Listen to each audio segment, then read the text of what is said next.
whatever independent body yan, whether dito sa House yan o ito ay bubunga doon sa Pangulo, sa tingin ko ang tanong dapat ng lahat ng mamamayang Pilipino ay dapat makasiguro tayo na talagang independent siya.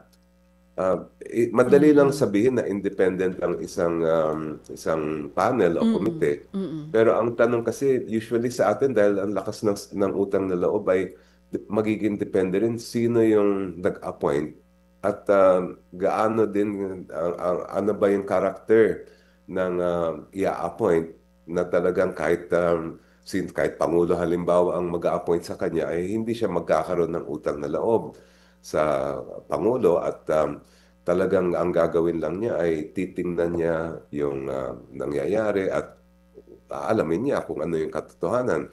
Whatever happens, wherever the chips may fall, ay sasabihin at ilalabas yung findings na walang kikilingan.